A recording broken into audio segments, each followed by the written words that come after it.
Hi, I'm Leanne Ely. I'm a nutritionist, a New York Times best-selling author, and some people even say I'm a life coach. I started the Daily Dish Show to share my story, my truth, and my journey to vibrancy, and to inspire others to do the same. Because it's all about grit, perseverance, and finding a way despite the odds. It's about embracing the whole woman, not just the parts that are easy to love, and feeding her heart, mind, body, and soul. But I found that this isn't just my story, it's your story too. It's go time. This is the Daily Dish. I've got some really juicy stuff to share with you that's going to be a little bit unusual. You know, you're used to all the stuff with me saying, and your brain and your reticular activating system, and then you have to do this and you have to do that, and blah, blah, blah, blah, blah. Not today. Today I'm going to tell you about the transforming truth of change as it relates to ... creativity. Do you know why? Because I think so often we go and we label ourselves and we say, I'm just not creative. I'm not the creative type. I can't this and I can't that. You've heard me moan about my lack of craft skills and that, you know, to me, everything is scary and beyond, which is kind of garbage. But if I wanted to really learn something, I could certainly apply myself. But I also want to tell you, too, that creativity comes in many, many different forms, and that when we embrace creativity, we're also embracing a little change in our brain. There's your brain part again. And we're also embracing this idea that we do have the ability to change, and that we do have the ability to be creative, and we do have the ability to see ourselves in a completely different light. I'm going to show you why, because I think this is really important, especially for those of you who maybe have tried this out, because maybe you are one of those people who just say, I'm just not that creative, or I just can't really put this together. And I've had a lot of women who've said, you know, I don't know how to journal. I'm not that great a writer. And what I will say on repeat is you don't have to be a good writer. You just have to be able to say, you know, blah, blah, blah. This is how I'm feeling today. And it's okay. And maybe it's repetitive, and nobody's going to come back with a red pencil like your teacher did in 5th grade and say, oh, sorry, C- for, you know, punctuation or spelling. It's not about that. It's about the fact that you got out that journal in the first place. And I'll tell you something else, just a fun fact. The more you journal, the better you get at it. And that is a creative outlet. And it's more than just a creative outlet. It's also it's my therapist. You know, I open up my journal and use it as a therapist. I also use it as a guiding light for my goals because I write them out every day. And if you're part of our Take Back Your Life journal, you know what I'm talking about. You know exactly what I'm talking about. So, you know, it's not just about artistic expression. It's about your brain's way of making solutions happen. Because when we're learning something new, we have to create new connections in our brains. Neural synapses. Boop, there they are. You know, and the more we do it, it becomes a super highway. It just keeps going and keeps going and keeps going. You'll see. But journal prompts, I mean, and we'll go through that. That's going to be one of the things that we discuss and talk about. How are you feeling? What's going on? If you could change one thing, what would it be? Different things like that, just to get you thinking and creating in your mind, because that helps us with seeing what could possibly be. And I like to, again, repeat myself that it's about the focus of what could possibly be, not in the negative, but in the positive with what you have. Not wishing away, oh, I wish I'd married my high school sweetheart, for example, or I wish I had done this, or I wish I had done that. It is when we wish away our present in order to create this make-believe past of what could have been, that's just more garbage. That's junk food, by the way, for your brain. That's not helpful, because it's never going to change the fact that that's the man you married, that's the kid, these are the kids you have, this is your career, this is what it is. You have to look at things from the perspective of how can I creatively change what I have?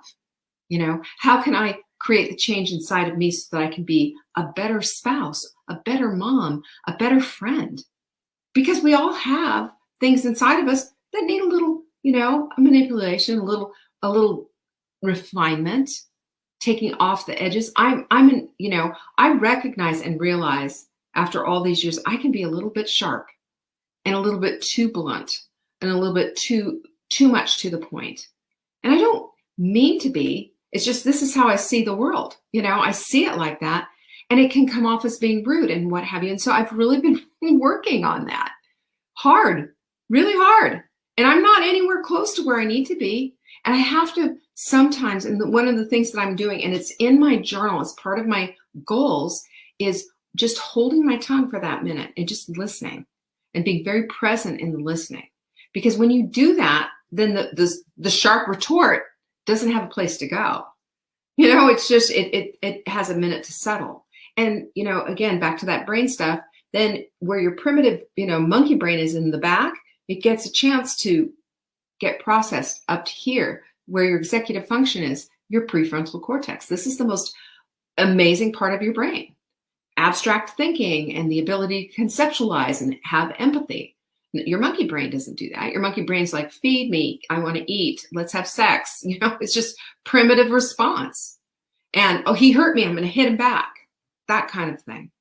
And if we work from the monkey brain, then we don't get to the place where the creativity lives. We don't get to the place where we can do things a little bit differently, and we can massage and take off the sharp edges and refine and be creative and be loving and empathetic and all this stuff. Can you imagine? Can you imagine? Because oftentimes, what do? We say that, well, that's just the way I am. That is an excuse. That is an excuse. Yes, possibly that is the way you are and the way you've always been. But if we're going to talk about the transforming truth of change, then we have to be aware and to have the lights on in the house, essentially, to see where those sharp corners are. What needs refinement? What needs a little softening? What needs polishing? We're all in the refiner's fire, by the way. We are, from now until death. We're getting refined continually, especially when we're lined up with the Holy Spirit, who calls us by name and calls us gently and kindly to love, to be love and to love up. We have to. That is how they'll know who we are, right? By our love. This is how it all works. So creativity, like I said, is not an artistic expression. It's your brain's way of making solutions happen. It is part. Obviously, creativity is an artistic expression, but it is also part of your brain's way of creatively looking for solutions, because it's not just one or another. It's a whole bunch of things that could be. And sometimes, and this, it's an effective stress buster, isn't it? Oh, I find it that way. When I'm cooking in the kitchen, that's a creative outlet right there. Or doing something, trying a new recipe, or playing with something that I love. Decorating, I love decorating, or painting, putting things together. This would look pretty. That's how I did my bathroom. I'll have to show you my bathroom. It's got this big, gigantic, sparkly, not a disco ball, but kind of like, not a Sputnik, but lots of sparkles coming out. And it's right over the big bathtub, and it's all white and marble and shiny chrome. I love my bathroom. I put it all together. And you know how you do it?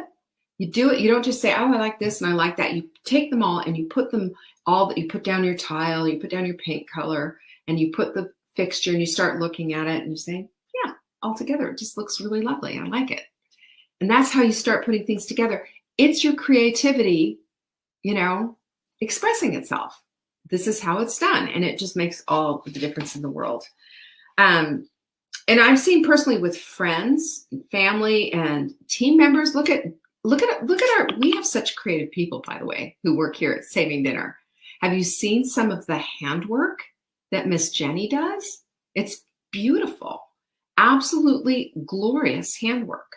And I know she's using that for stress relief. She works here, right? I know that creative outlet helps her think about the things and sometimes not. And just that handwork too. The other thing that's really interesting is that when you're using your hands, you especially your right hand, your dominant hand, most people's dominant hand, there is a nerve that goes right up into your brain. And you start thinking like, oh, you know what? Maybe this would be a good idea. And I'd love to know, Jenny will tell me, how many times she's been just doing that and thinking, and all of a sudden hey, I've got an idea, because she throws them down. Our whole team member does, by the members, all the team members do, because it's interesting to see people's ideas. You're never alone when you're collaborating creatively. You find solutions to things when you do that. Isn't that so much fun? Yeah, there you go. And it also helps you to relax after dealing with the kiddos, because I'm telling you, it is crazy town. It is crazy town when people, when you opt out of your life and you think, oh, I just can't do that. You're shutting down a part of your brain. You're shutting down your brain's ability to change. And it goes beyond your crocheting booties for a baby. It goes way beyond that. It opens the door and the path, if you will, for your brain to think. It's amazing. So I've got a couple of things that you can do, 10 things actually, that you can do to get on board with this. Okay, you ready? Number one, be present. When this is what happens when you're like doing some handwork or cooking, you're present with what you're doing. The recipe is going to require you to measure out some time. The crochet work, it's going to require you to count. It's being present. Think about Bruce Lipton and his book, The Biology of Belief. 95% of us live checked out. Checked out. That's no way to live a life. So this forces us into the present so that we are one-on-one with whatever we're doing, whether it's a craft, cooking, or painting. We're with it. We are one with it. It's amazing. Number two is we connect with our creative side, and we also connect with others. We get to do this. We get to see it. How about that? We get to see the creative effort create a connection as well. We share with others about, what about this? I've seen this go back and forth in our Hot Melt Sprint group. Patsy will lay down some cross stitch thing and by the way, she did the cutest thing for me. It's still in my drawer upstairs because I want to get a little frame for it.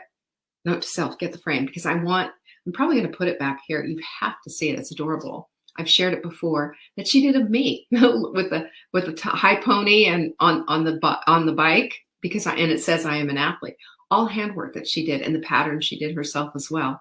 And when we see these kind of things, she connected with me on that deeply.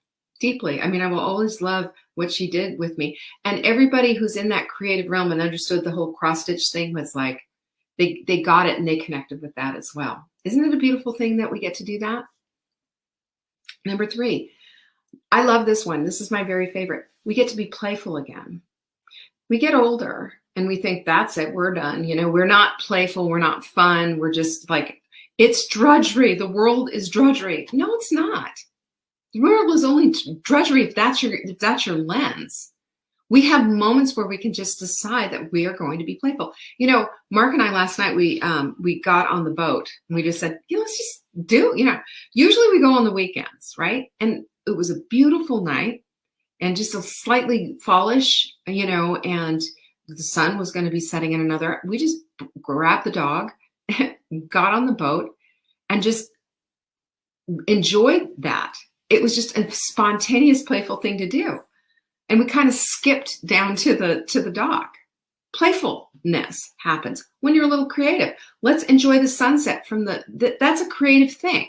I didn't have to have, needles in my hand to do it. Playful, fun. Nancy said Full Bloom was playful. It was. It was so much fun. We had a good time. We had tears too. And that's what life is. We have moments where it's playful, it's fun. We have moments when there's tears. We have moments of ahas. That's how it was for Full Bloom. But this is also how it is for life. When we're transforming, it's going to be painful along the way, but there's also going to be bumps of love and joy and fun and playfulness. Why not? Just be playful. Also, new opportunities are going to show up if you're looking. And boy, is Patsy here? I'm talking about you today, Patsy. Let Patsy know I'm talking about her today in the Hot Melt Sprint group. She, out of her love of cross stitch, she started making some patterns. She contacted somebody on Facebook, I think is the story. I might be butchering it. Needless to say, I mean, now she's makes patterns for them. Come on. How does that happen? Out of creativity, change is born. Out of creativity, a new solution is there. I don't know if she needed a job or a way to make money or anything, but nobody's ever going to say no to a little extra money, are they? You know, this is how we take vacations and do fun things. So I celebrate that kind of innovation. I celebrate all of this. It was out of creativity that change was born. Number 5, this is a biggie. How about depression? Anyone ever been depressed? You know, raise your hand. I sure have. But you know what? A little creativity helps to alleviate that depression, and it helps to bring you out of yourself and out of that inner turmoil. Because I know that when one is depressed, that's what you're concentrating on. You know, that's all you see is that. But when you're doing handwork or you're cooking and you have to be present with that, you have a break from the depression. And maybe just enough of it is going to really help. You're not numbing yourself out of it. You know, you're not sitting there with a glass of wine and a cigarette and a Netflix. That's the number part. You're doing something productive and it's producing a result, and it helps a lot. Number 6, we give ourselves permission to do something new. How often do we say, I don't have time for anything new. I don't have time for this.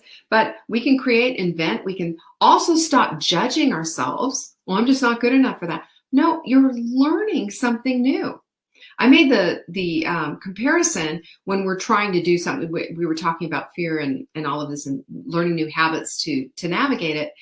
And it was, remember that you are an apprentice cabinet maker. You're not a master cabinet maker yet. It takes a minute.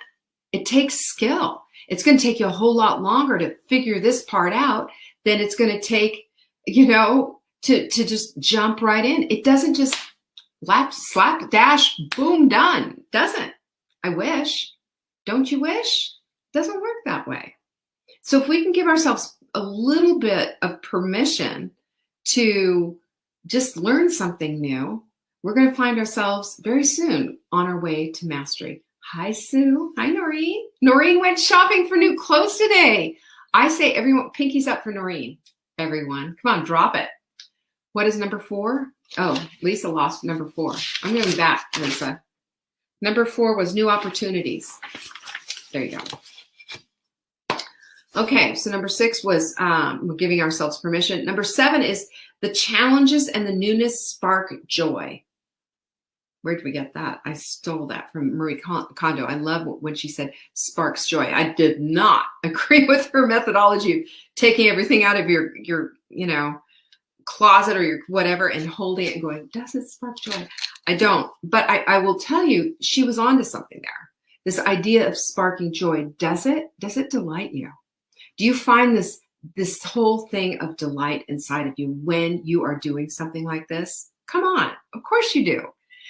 When you're doing something like that, and that sparking of joy brings on, I'm willing to go the next step to meet this challenge, you know? And the newness of the whole thing kind of brings down the amygdala's risk response.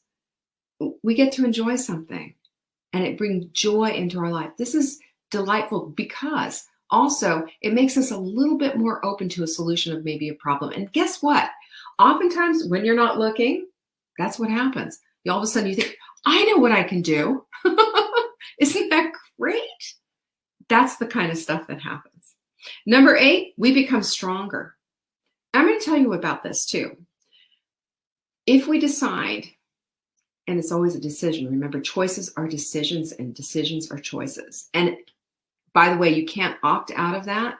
If you don't make a decision or a choice and you default to whatever a non-decision or a non-choice is, that is making a choice. It's the lazy man's way of doing something and saying, see, it didn't work out. That's garbage, by the way. Absolutely garbage. We're better than that. We're wise women. We need to have a spine and step up and make a decision. But we become stronger because we're more creative. Hear me out on this one. We start with something that maybe we didn't know how to do, and we end with something that we're now proud of, that puts in the finishing aspect, the following through, getting it done, being proud of the result. That changes everything. That changes the neuroplasticity in your head. There's something there. Doing this versus numbing out with Netflix and a bottle of wine, big time difference. Number 9, it feeds your soul. Amen. Right? It feeds your soul because you respond with deeper appreciation for the beauty you just created or that magnificent meal you just created. I think I told you about the time Caroline and Sam, my daughter and son-in-law, he was sick and she was like staying home with him. We had all gone skiing together. And we came home to this magnificent meal that Caroline had created with the whole everything, this big Israeli meal. And it had chicken. She even did these homemade pita, all this other stuff. But the magnificent result, this creativity translated into a marvelous meal that everyone was, starving when we just got off the ski slopes and enjoyed. That's it. Or your little crocheted thingy that you made. It's a teapot cozy, or it's a little shawl. I've got 2 beautiful shawls my sister-in-law made for my mother when my mother was just getting cold all the time and what have you. And I cherish them. They're beautiful. One's soft yellow, another one's turquoise. Beautiful stitching. My sister-in-law is amazing, Maritza. And I didn't tell anybody that they were left. I just kept them. Maybe that's whatever. And I didn't even say, hey, Maritza, you want them back? I was just like, nope, those are mine. I'm going to keep those. Just beautiful, beautiful. And number 10 is, and by the way, I believe too, this deep appreciation wakes up part of us. It wakes up our soul. It wakes up our empathy and our love and deep appreciation for what beauty is. I really believe that with all of my heart, and I've seen it, and I really felt that way, and my mother did too. My mother felt so loved with those beautiful hand crocheted shawls that my sister-in-law made. So think of it that way. I mean, see how this whole thing fully blooms. And number 10 is the last one, is when we love the art, we love the doing, we share the love, just like my sister-in-law did, just like my daughter did, just like you do when you share your love, just like Patsy did when she shared the love and gave me that lovely little cross stitch that it brought tears to my eyes. I was so touched by the meaning behind it, and that she would go the extra mile. And she did a couple of other things too. And a lot of you have. I mean, Lucy has made these beautiful, I've got 2 beautiful stained glass that she's done that I just adore right here, that I've enjoyed. Creativity brings out the best of who we are, and it brings out the best to others. This helps us to change and see solutions that maybe we have never seen before. But this is part of the transforming work of the truth about change. And I believe with all of my heart that this is the way that we should all be looking at things. So I want you to look at change sometimes and the creative ideas of change to nudge you along, to maybe challenge yourself to do a little bit more and to try something new. Who knows? Maybe you're going to be the next Patsy and find yourself having some kind of wonderful thing that you get to do. Who knows? That might be you. But I'm going to tell you this. I know with all of my heart that as women, when we practice something that we love and we give it to others just because we love them back, that everybody feels blessed, and that it's a creative solution. Am I right, Lucy? It is a creative solution. Noreen created a beautiful card for me. Noreen, you weren't here the day that I shared your card and shared everything that you sent to me, but it was gorgeous. It was just that purple little flower that was on everything about it. And I know I got something from Joanne. She gave me this darling, she created this beautiful, she loves crafting and scrapbooking and everything. And she made from that, she made me a beautiful journal. So do you see how much you've blessed me? And it's just the creativity that has just flows out of all of you. So that's all I have for you today. I love you. I appreciate you so much. Thank you for joining me. And if this meant something to you and you want to, share it. Peace be with you. I'll see you tomorrow. Thank you for joining me today. You can find me on TikTok for daily tips to help support your most vibrant life. And remember, you are the author of your own story. Until next time.